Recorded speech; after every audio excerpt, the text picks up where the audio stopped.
to feel cool.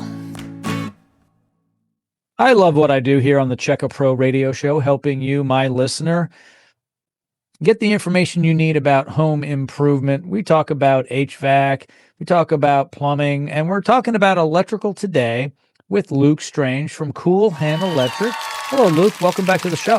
Thank you. Doing all right? Yeah. Questions come in Okay. to the show. Can I install more outlets in my home? And it's an interesting question because I take that for granted. I know a lot about home improvement, and I'm pretty sure the answer is yes. But I guess a lot of people believe that when their house is designed, kind of like their air conditioning system, the electrical system would be designed for the house, which is kind of true. The panel, the service itself that's required, all of that is kind of pre-planned, and then everything's laid out with outlets and wiring. But I believe you can add outlets, can't you? Of course. Piece of cake. Piece of Yep. cake. Yep. And that may require a new circuit. Yeah. So the new circuit, so if someone's listening doesn't know the difference between outlet and circuit, the circuit, it would be a breaker itself and a separate wire going to that one spot where the plug is, where they can plug in. So we would do that if you're adding like a mini split, like a small AC unit or a window unit that pulls a lot of power, or if it's it's a lot of older houses didn't have separate outlets for the bathrooms, and so like hair blow dryers are pull a lot of power, or space heaters. So those ones would want like a separate circuit. It's very common though, if you have small kids and there's a lot of cords hanging down, like for baby monitors and whatnot, and maybe they're toddlers and running around, and you want to elevate those.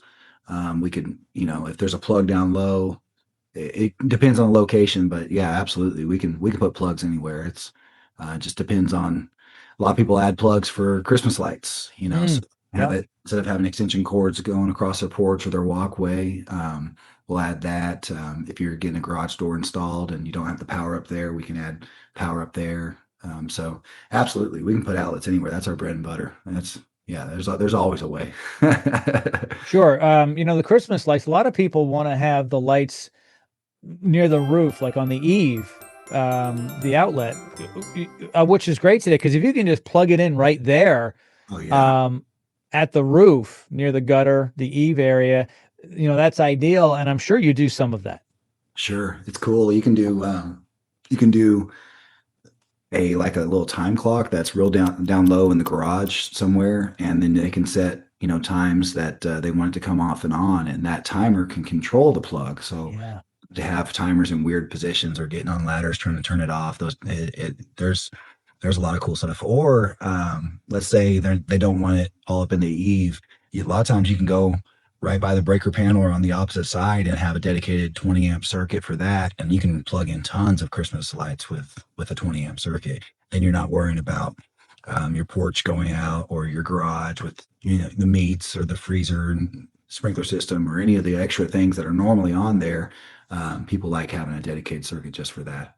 Yeah, and you're right. You can put a lot of lights on that dedicated circuit, because the lights today, many of them are LED and they don't use as much power. Yeah, it's great. And then when it blows out, you're not wondering where the GFCI is. Where it's one spot. It's pretty simple. Yeah. Yeah. So we can add plugs. You had mentioned freezers. A lot of people, like to hunt, or they buy a side of beef and they'll have a freezer or an extra fridge in the garage.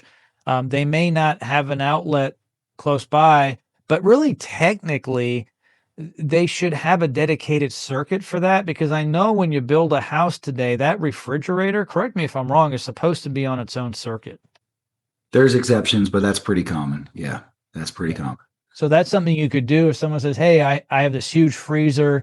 When I plug it into the garage outlet, the lights dim, the garage door opener doesn't always work because the breaker flips. So once again, a dedicated circuit just for that could make a lot of sense. And a really cool thing that people are getting into that they sell now is it's an outlet that has an alarm on it. Mm-hmm. And so if it lets, the old freezers will kick off, or lose power for the ground fault or whatever, it can sound an alarm, and it makes it easy for them to find it. That's pretty handy too. You just don't want your freezer being out for 2 days and you don't notice it. But if there's an alarm going there, you're like, oh, what is that? What is going on there? Most people don't check their freezers until they're ready to cook it. So that's a pretty true. And you want to make sure you don't lose power there. Something else, a lot of people want to have a workshop in their garage. Yeah. When you crank up a circular saw, a table saw, these motors in the beginning, it's like an AC system, a lot of draw. Your lights dim. You may want to have an upgraded dedicated circuit for some of that. Yeah, and you know what I really like doing? Are you familiar with those cord reels with the Yep. you pull on it and pulls down? Love I like them.